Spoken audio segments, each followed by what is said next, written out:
You're scrolling through Instagram, TikTok, YouTube Shorts, whatever your poison is. Everyone's fit, toned, successful, disciplined, attractive, better than you, right? But what's the psychology behind those feelings?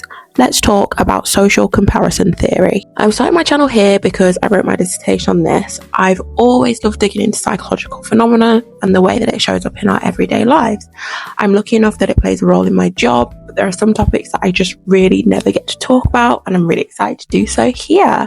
So, social comparison theory, proposed by Leon Festinger in 1954, it suggests that humans have a primitive drive to compare ourselves to others, to evaluate our own opinions and abilities.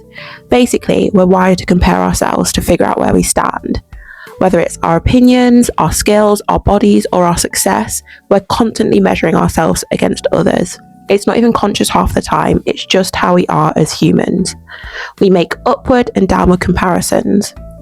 Upward comparisons happen when we look at people we think are better than us, and unfortunately, it feels like the areas we're most insecure about are the ones where we make comparisons. Things like weight, looks, salary, whatever.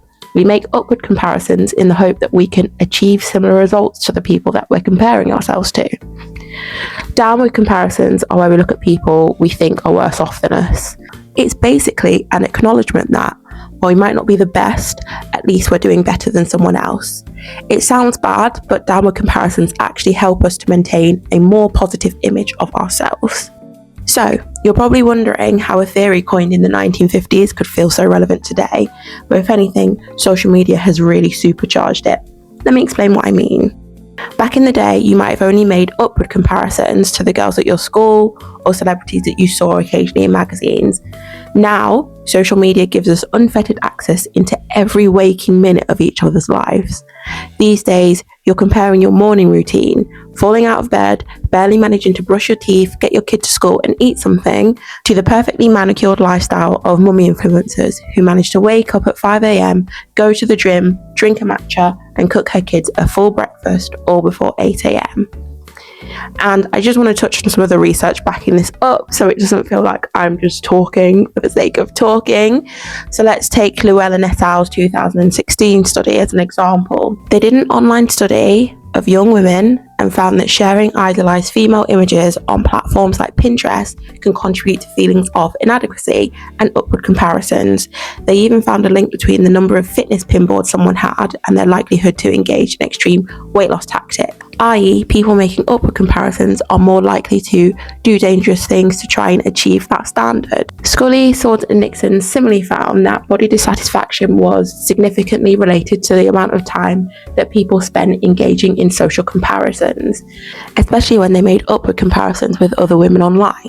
Social comparison is essentially happening on an enormous scale, and that's what's making it really damaging to our well-being.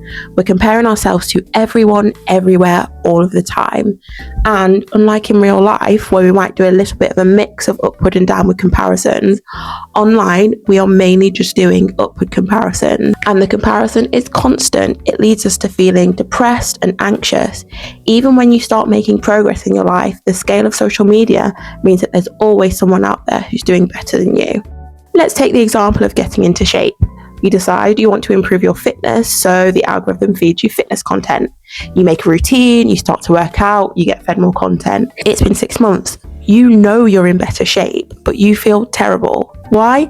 Because all of the influencers you follow are in better shape than you.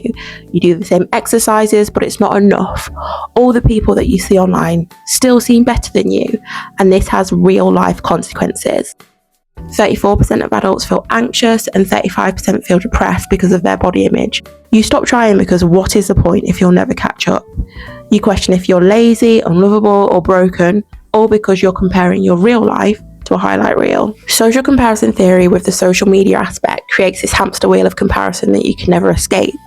And it's not just your health. You'll compare your face to the filtered perfection of influencers, wondering why you can never be quite as beautiful. You'll fall into the spiral and never be a good enough parent, husband, wife, or friend. We compare salaries, relationships, holidays, and even hobbies. Someone is always doing more, better, faster. So how can we avoid the spiral, the doom scroll, and the constant comparison? So, I guess this is the part where my opinion comes in. The reason I started with the topic is that it's one that I'm genuinely interested in. It's something that I feel like I often fall victim to. I know I'll compare myself to every gym girly, every mum, every wife that I see on Instagram, and I know that I will never stack up.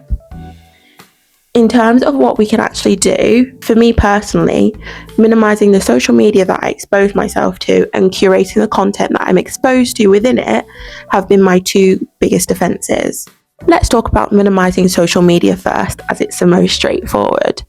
We all get caught in the endless doom scroll, and then it's been an hour or two and we don't know where the time has gone. And throughout all of this time, you're making comparisons to others. Limit this. Set a timer on your apps for 20 minutes a day, or better yet, delete them so you have to log in via a web browser.